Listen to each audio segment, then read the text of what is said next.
Hello, and welcome everyone. It is good to be back with live at the Waterhole on another beautiful day. We are starting off here at Okukuyo in Namibia with plenty of springbok who have come down to drink. My name is Amy, and I will be with you for the first half of the show today. I'm already looking forward to see the sights and sounds of the Waterhole, not only here at Okakuyo, but a few other locations as well that we're lucky enough to have throughout the day today. A reminder to everyone that this is a live and interactive show, so please do hello to me. Let me know who you are, where you're from, and what you enjoy about the show. Or if you have any comments or questions that you'd like to send through, I would absolutely love to hear from you. Often in these times of just slowing down a bit and enjoying the scenes of nature from across Africa, we also have some very interesting discussions along the way, which are always welcomed.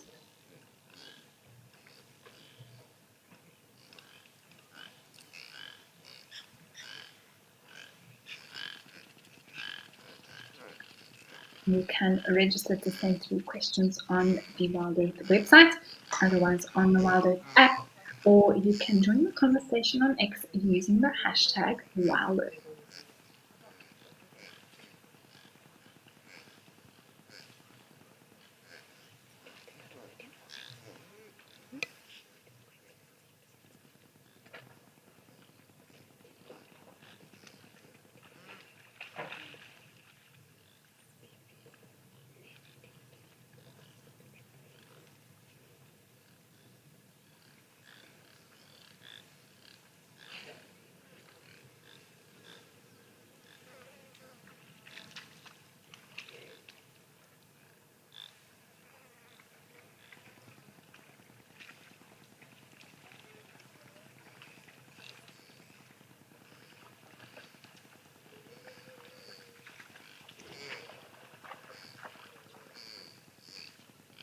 Stephen, so good to hear from you. Welcome. You say, howdy, Amy, watching in some spare time from KwaZulu-Natal.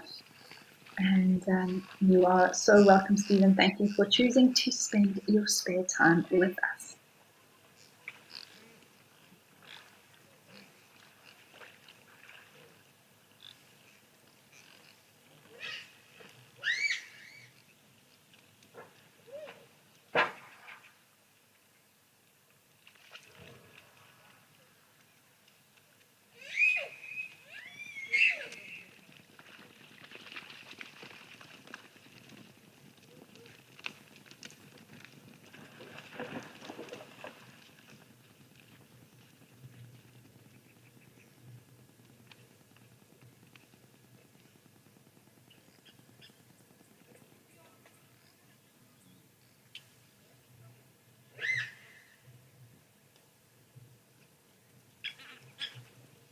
Trying to work out exactly what sound that is. Sounds like a high-pitched squawk.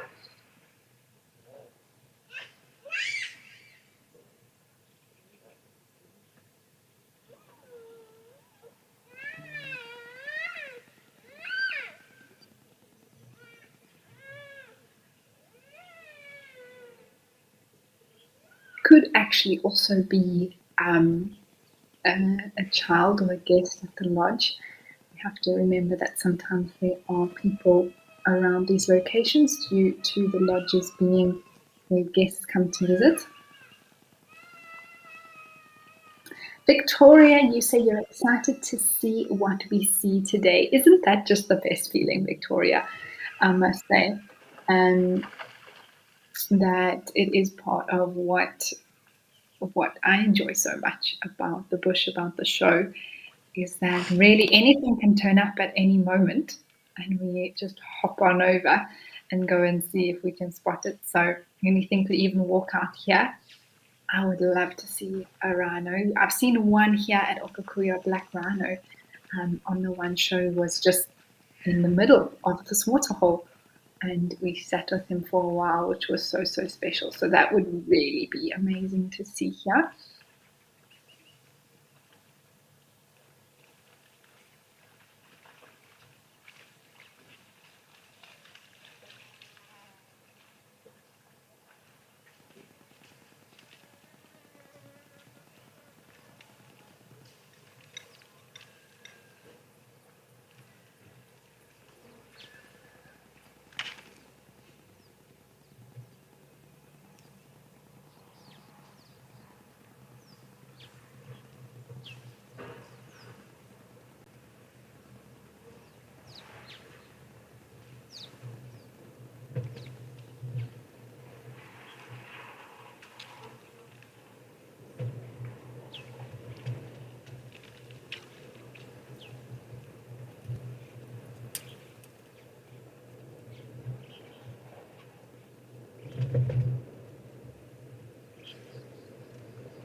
There is also a hemp spock here having a drink.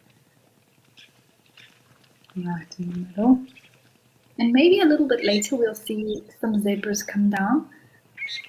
And even giraffes, that's also a treat that we get here at Okakuyo. And the best is you can spot them from quite far away.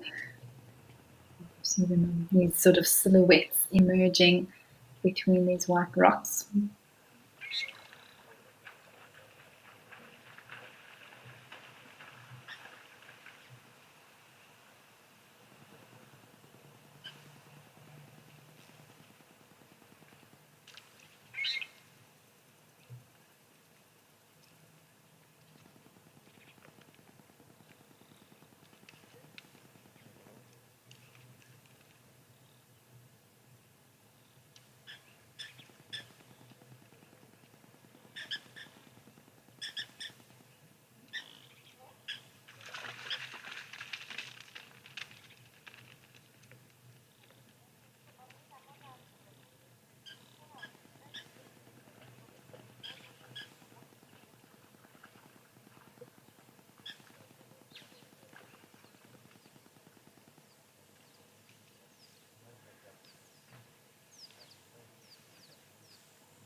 Daniel, hello to you. You say hi, Amy. It is so good to hear from you, Daniel. Thank you for popping a message to say hello. Always good to know who's watching with me today.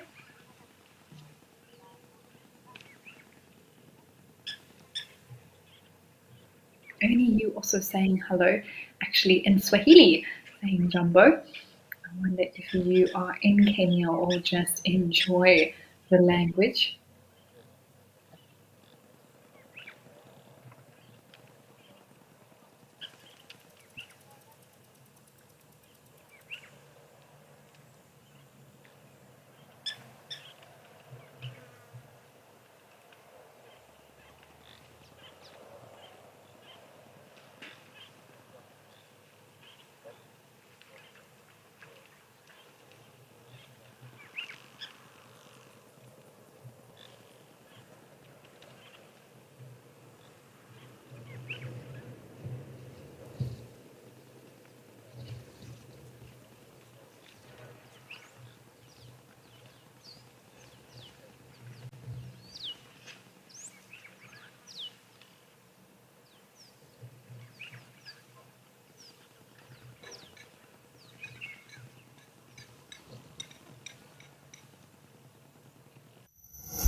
Oh, how time flies when you're having fun. Daylight saving time for the US and Europe has arrived. The 10th of March will see the US shift an hour forward, and the 31st of March will see Europe and the UK also shift an hour forward. Stay connected to nature from wherever you are in the world. Go to our website to find out more. Don't miss a moment with WildEarth.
It's amazing how these springbuck camouflage so well into the surrounding environment here.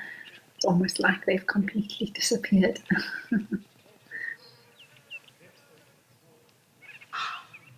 Now it is looking like it's quite a warm day here today, and fortunately for us in the low veld around the Greater Kruger area, it has remained relatively cool in comparison to last week, but it is going to be the last day we experience a temperature below 30 degrees Celsius for the next sort of 10 days.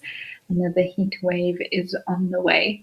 So we're all enjoying the little bit of cooler weather, and I'll put that in inverted commas because it's still 29 degrees, but there is a little bit more overcast, so not direct sun, and also a slightly cooler breeze in the air. But when the sun does peek through, it is still extremely warm.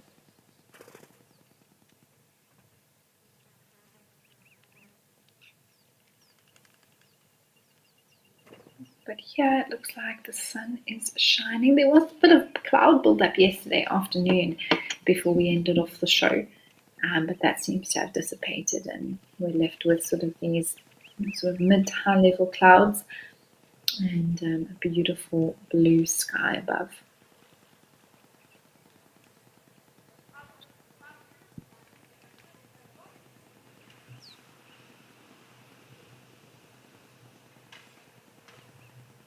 Well, a lovely start here to the show in Okukuyo, but how about we head over to Juma and see what's happening over there.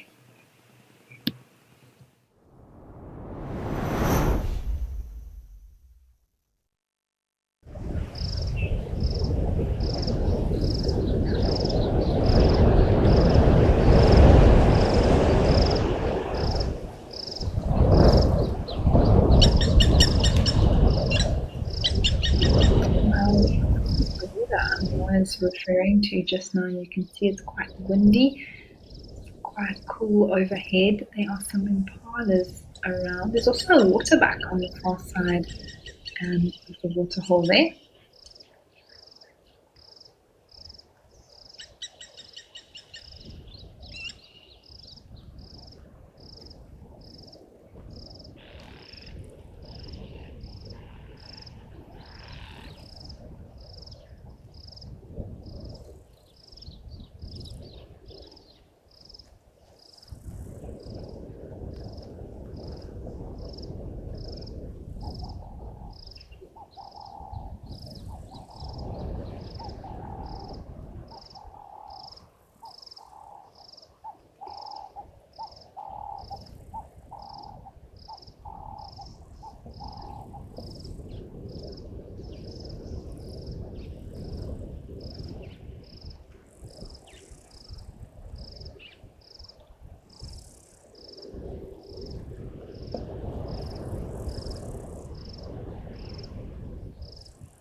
I think this waterback may come and drink. There we go. She was standing so still for so long in the tree. She always looked completely disguised there. Now, usually we hear such beautiful bird calls here at Djuma in the morning time, but I think with this wind, it just is completely disrupting that. Also, many of the other animals will not need to necessarily come and cool down today.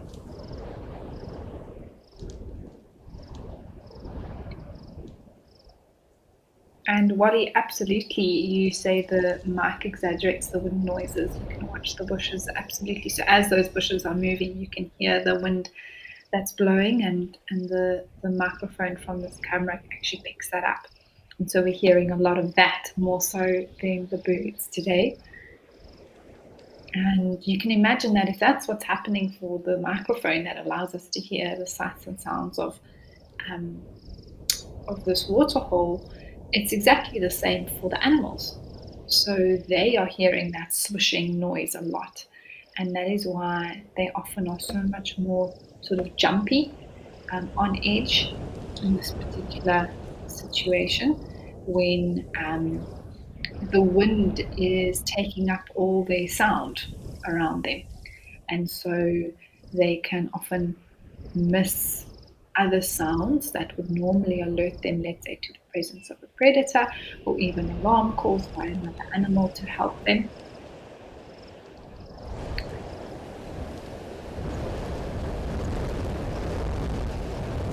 And Daniel, this actually links directly to the question you've just asked, which is fantastic. And you want to know how the wind affects the predator's ability to hunt. So wind actually, depending on the predator, but how they choose to use it, can actually be a real advantage to the predator. So because of the factors that I've just mentioned with regards to it actually affecting the senses of the prey species to the negative, okay, it actually hampers the ability to hear clearly. It actually gives the predator an advantage. Second to that is all to do with scent. And if you've ever walked in the bush or want to, or perhaps are interested in learning more about it, a big part of what we always need to be aware of is wind direction. And that is because of our scent. And the wind is what carries our scent. And so, if we want to make sure that animals remain unaware of our presence, there's lots of different things to be aware of, but the one thing is the wind direction. Because if you are upwind from an animal, the wind will carry your scent down towards them. Okay, so ideally you always want to be downwind, and that's exactly the same for a predator. If the wind is blowing from right to left, for example, so let's say from the impalas across the waterhole towards where the waterbuck are, and you were a leopard where we are, the impalas would become aware of you so quickly because your scent is going to carry directly to them. However, if you were on the other side of the waterhole, where the waterbuck are, sort of somewhere around there, you've actually got a huge advantage because, especially on a day when the wind is so strong like today, you could sneak all the way up to, let's say, just before the water ends on this side of the waterhole without those animals becoming aware of your scent. There's a nice dam wall there, so you could stay on the far side of the dam wall and then at the last minute come out and attack.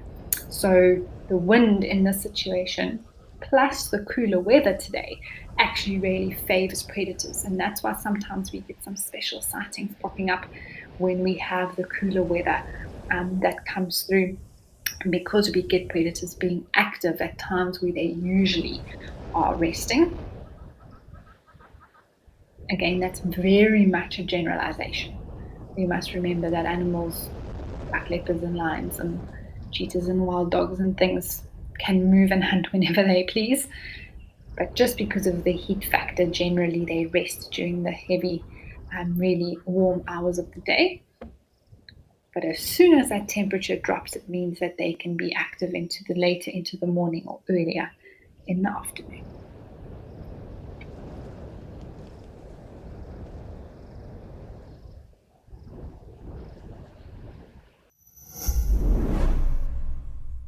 Did you know that the only group of birds that can fly backwards are hummingbirds?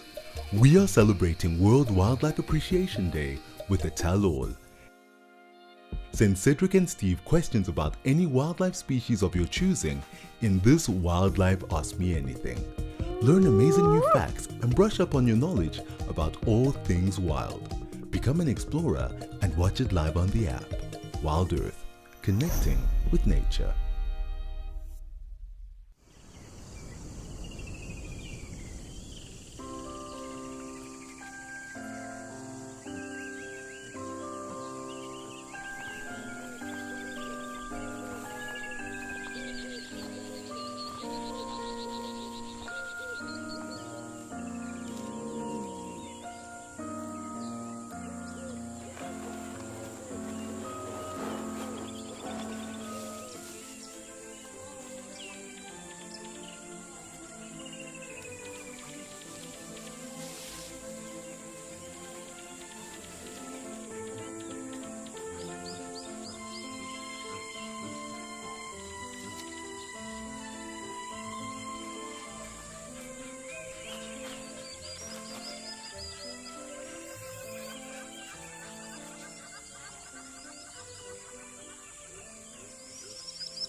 All right, everybody, a nice little visit here to Juma, but let's go say hello to Jamala.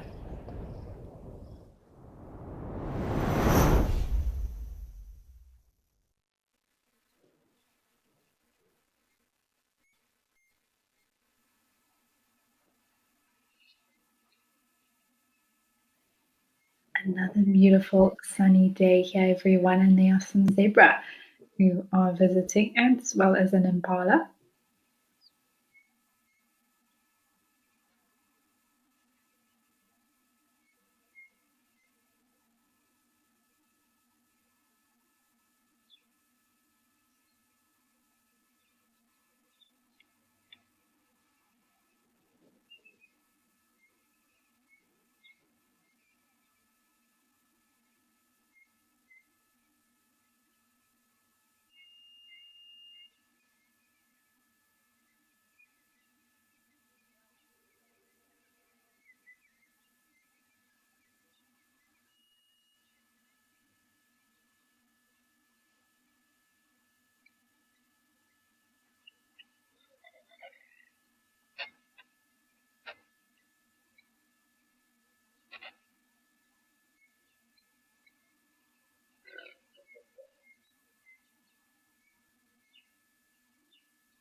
It's interesting to see exactly where these zebras are heading to. It's not often that we see them walk this way at the waterhole. Usually they sort of stay on the far side and head back the way they came from. We have, however, seen them in this particular area um, snacking on some of the soil. And that particular behavior is called geophagia, just when you eat ground to sort of um, supplement lacking nutrients within the diet. Sometimes that may even be some of the elephant dung.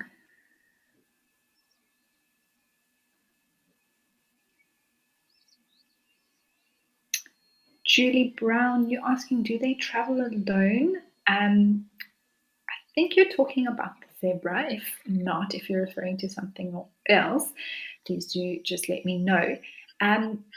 So, no, zebra usually travel like this in a harem or a small group. Um, and this will be made up of a stallion and his mares. Sometimes we also have groups of young males that associate with one another. You don't usually find a lone zebra. Um, Although I'm sure it's possible, most of the time they are in a group. They are quite social creatures in that way. If you are referring to them traveling alone as a group, then yes. So this little group will stick together and travel as a unit.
Oh wow, some more zebras have arrived, everyone, and the one is already waded quite far into the water. Absolutely beautiful. Aren't they just stunning? I love a zebra. Such a striking animal.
Kim, hello, welcome. Thanks so much for sending through your question. You want to know if there are cob antelope at Jamala.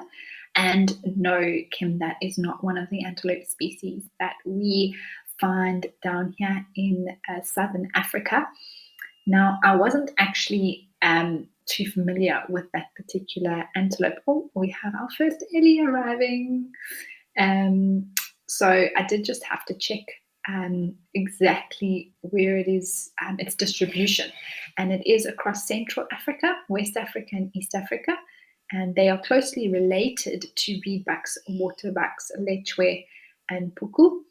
And they are often found in the northern savannah and is seen around Uganda and Queen Elizabeth National Park, Democratic Republic of Congo, for example, and floodplains of South Sudan.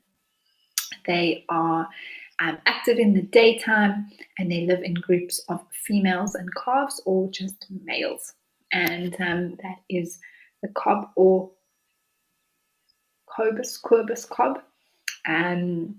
That is its name. But thanks for asking, Kim. That's awesome. But no, that is more of a central, northern, east, West Africa animal. It doesn't really come down all the way towards the southern African region.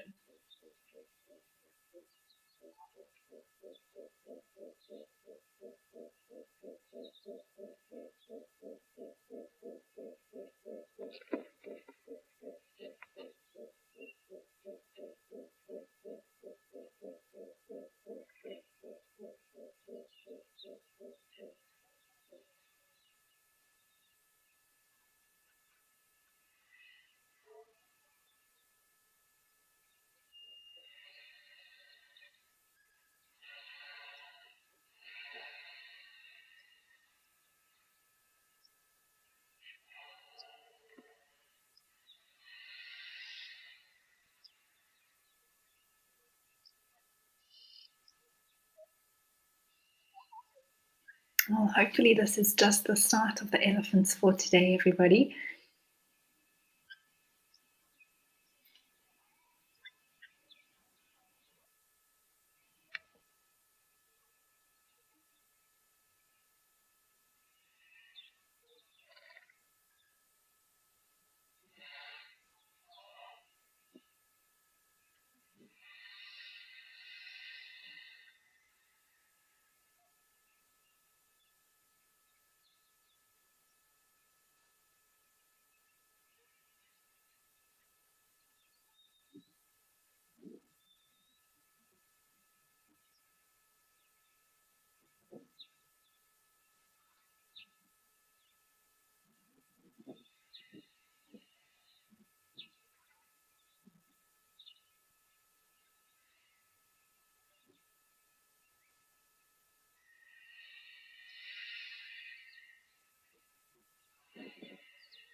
I love watching an elephant's feet.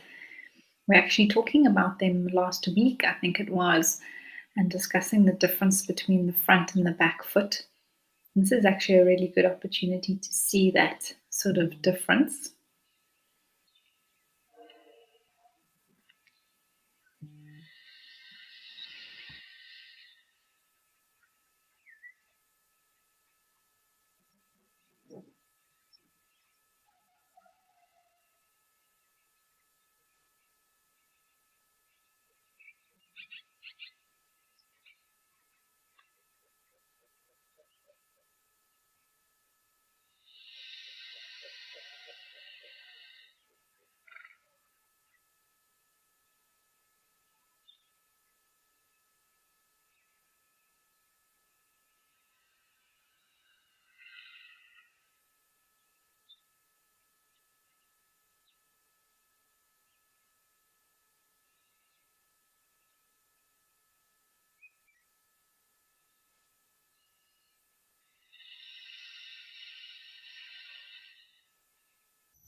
This is On Safari.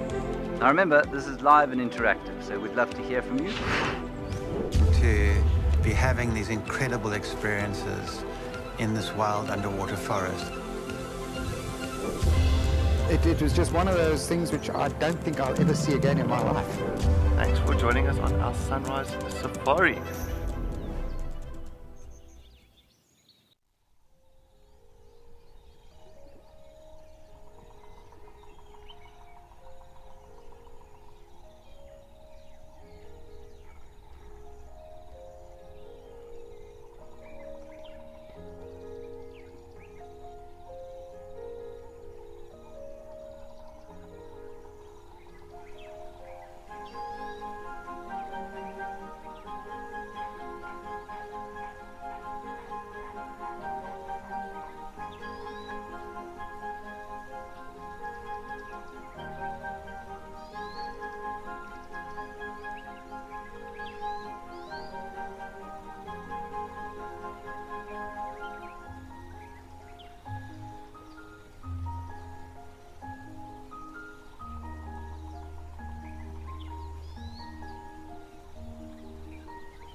Raymond, it's a very good question. I've actually just been trying to work it out. It's not something that I've particularly noticed hearing here before.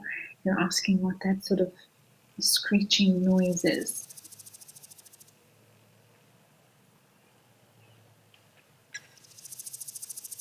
It sounds insect-like. There could be a variety of different sort of little things that could be making something like that, noise like that.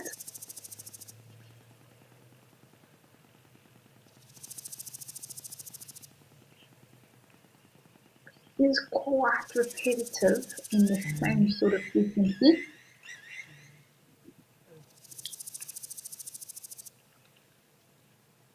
But definitely something that's sort of hopping and flying and then landing down again. But it could also be young birds. That is another sound that does sound very familiar, possibly like maybe something like swallows in a nest.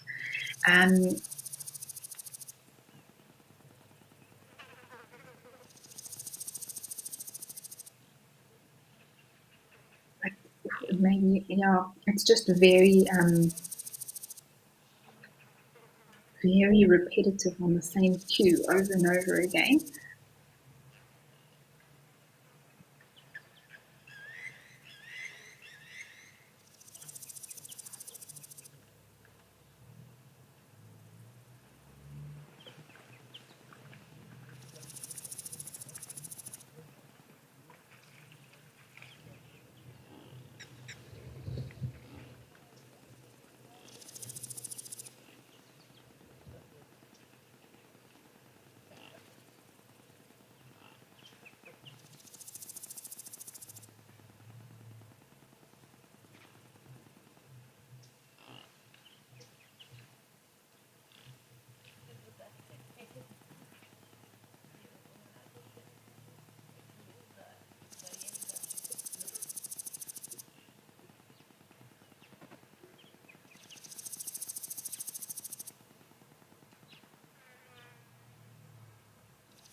Oh, there are some more springbuck quickly arriving. I'm not sure what was chasing them there, but they have made it to the water successfully.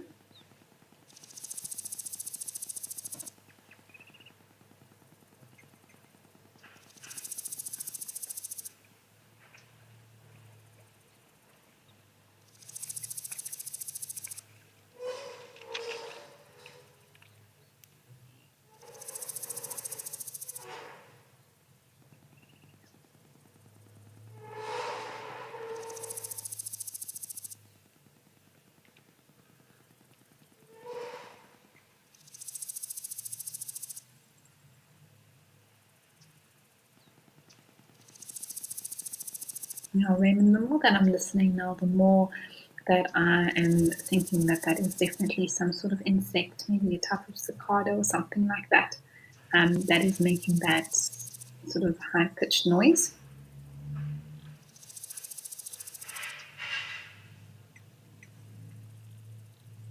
There also are some other sort of metallic noises around, and that would be from the lodge behind us, so I do apologize for that, everyone.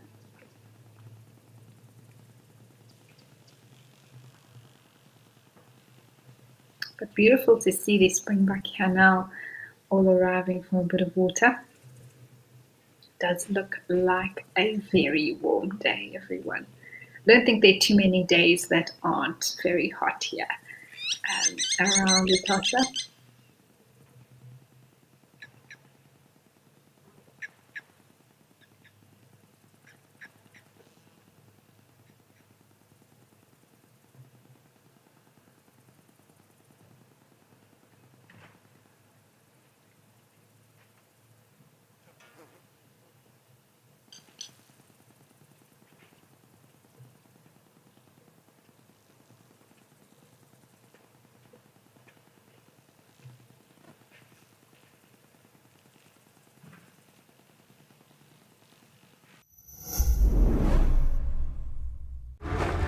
Out in the wild, life moves fast. To capture the action, you've got to be in the right spot at the wrong time. Now, incredible animal behavior, selected from amazing amateur and professional footage, to reveal the secret lives of animals in motion. This is raw nature, caught in the act.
Kamarul, hello, you say hi from Uganda. So good to have you join us. Thank you so much for being here, and thank you for letting me know that you are watching. It's always great to know where our viewers come from across the world. Debbie, you would like to know which migratory birds can be found in this area. Well, there are quite a few, Debbie, and for example, some of the cuckoos, Deirdre's cuckoo, black cuckoo's been seen, and even the Valence cuckoo, for example.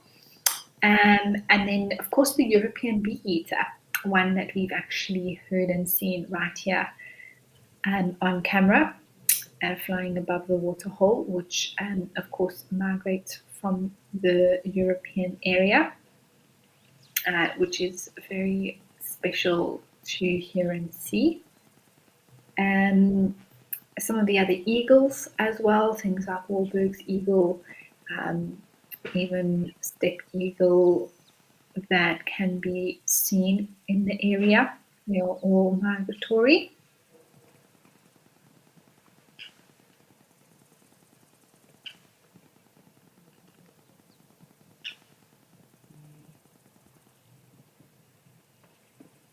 Yellow-billed kite as well is an intra-African migrant that can be seen in the area.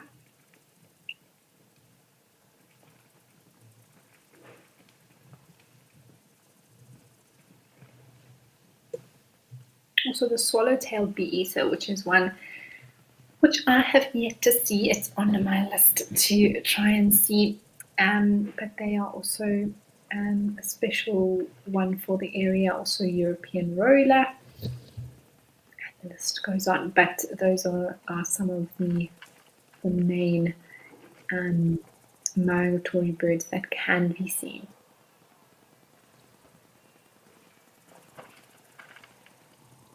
And it looks like we have a whole bunch more zebras arriving, everybody, which is great news for us, including some little ones there in between.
This is amazing, everyone, to see so many zebras arriving here. I'm just taking it in.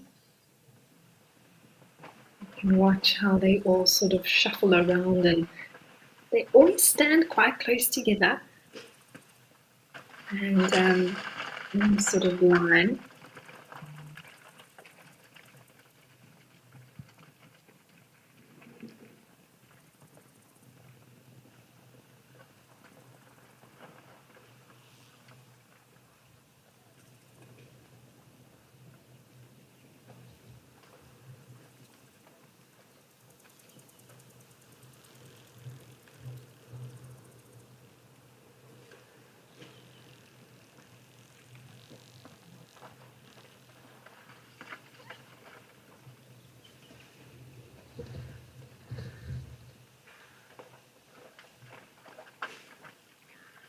I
thought these zebras would move away, but fortunately they decided to come back. I'm not sure sometimes if one just gets a little bit of a fright by maybe something moving in the water and then it spooks them all a little bit.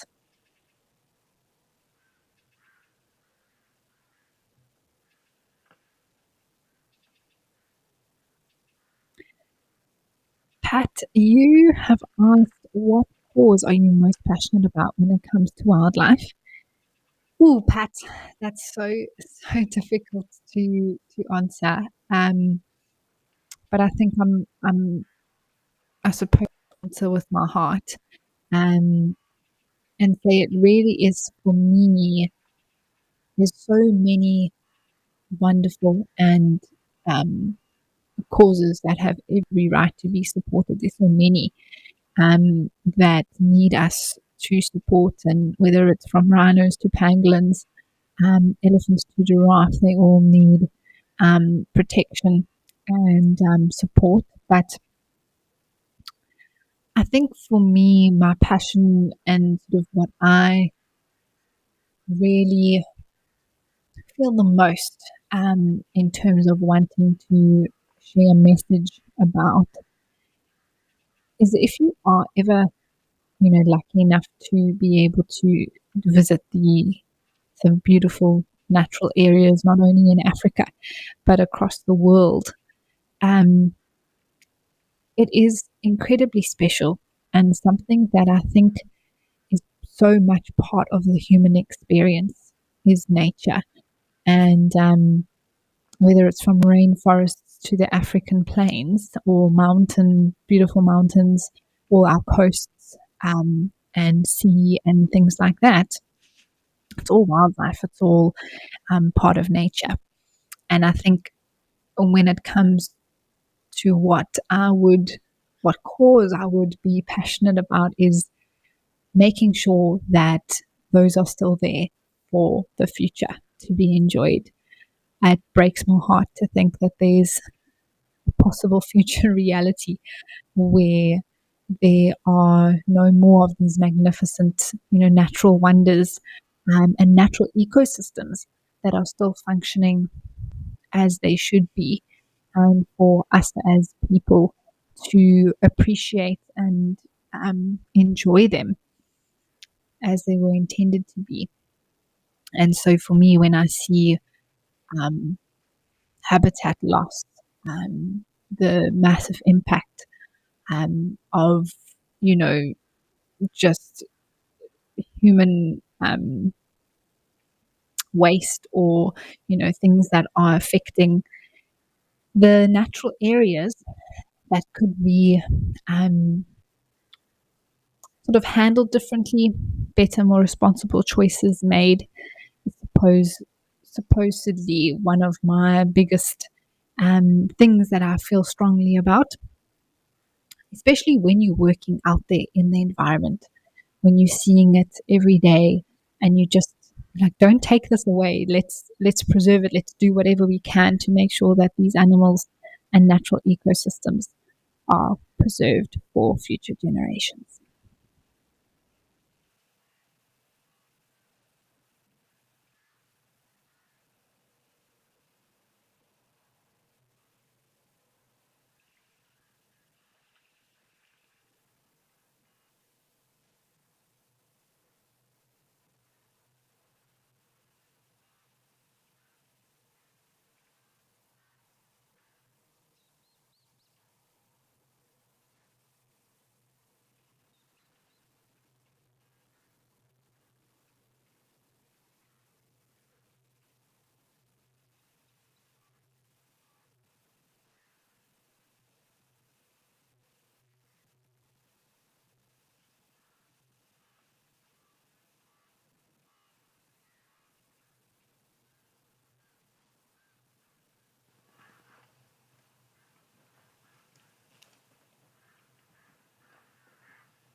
Our march to freedom is irreversible. We raise our hands and we say, we will be free! Great mass of South Africans denied their humanity.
Joanne, so good to hear from you, and thank you for such a lovely comment. And I hope that as viewers of the show, and including the team that works here, that we can always uphold what you're saying in terms of all wildlife should be protected and respected. It is so important that we do protect as well as respect them. And sometimes that is, when you work in the bush for a long time, it's understandable to a degree that one can get quite complacent, that one can, forget that you deal with wild animals every day. And one must never forget to respect the fact that they are wild, they are not tame. They don't understand the value of human life the way we do, and they will act in instinct to protect themselves or protect their young. And we can't blame the animal for doing that, really. And so it is important that we maintain respect, and then that we do help where is necessary. And that help, of course, for me personally, I'm a supporter and believe in, the sentiment that these natural ecosystems must function as that without human influence. And there's a reason that certain things happen to animals naturally, of course, that mean that some of them, don't always survive. And it's important to recognize that sometimes helping can actually be harmful in terms of, treating sick wild animals and things like that, unless the cause is from human impact, which of course is not a natural thing for these animals to have. For example, eating poison or being trapped in a snare or something like that, then absolutely intervention is needed, because that's not something this animal should have encountered within a naturally protected area. So thanks, Joanne, for that awesome comment.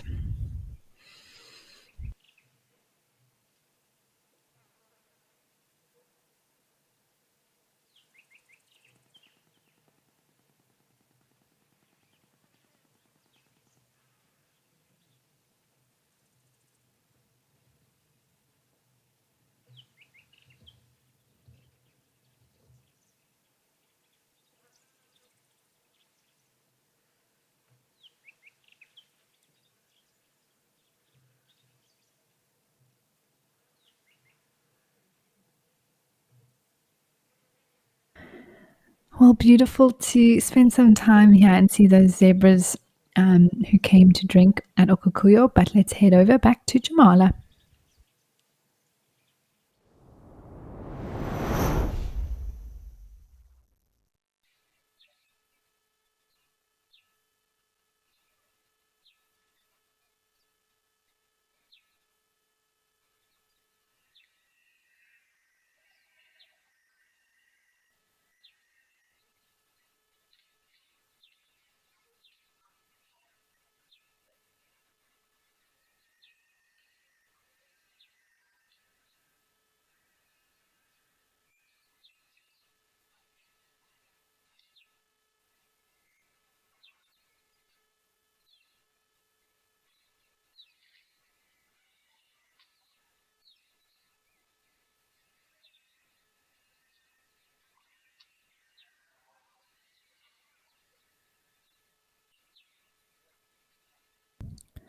Well, this elephant has found a friend, everyone. They're now two here having a drink. And there are also a few zebras still hanging around.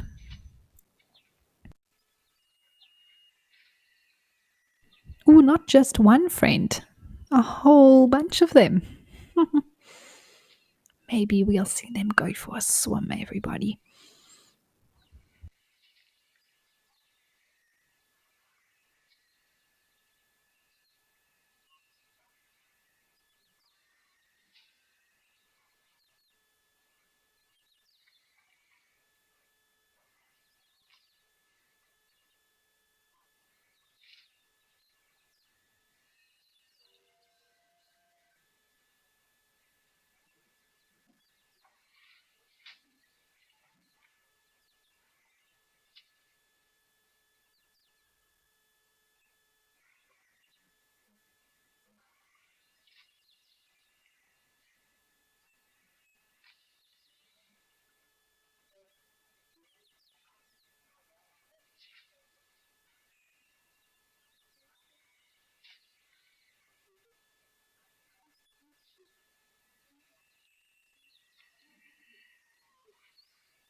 Oh, wow. I thought maybe they were going to come when I saw that one mom and little one. Oh, and there, that baby is so excited.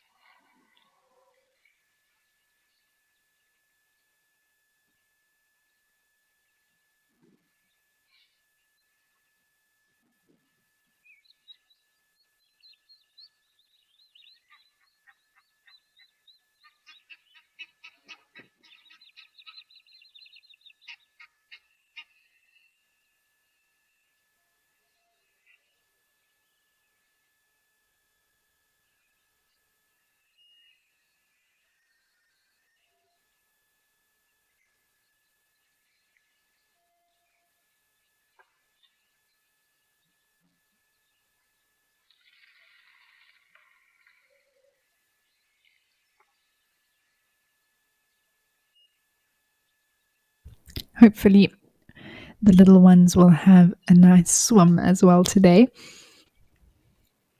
This much bigger bull is now chasing off the smaller one.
There's a beautiful chin spot bat is gently calling in the background every now and again.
All right, everyone, the time has come. Let's get ready to be joined by Africam.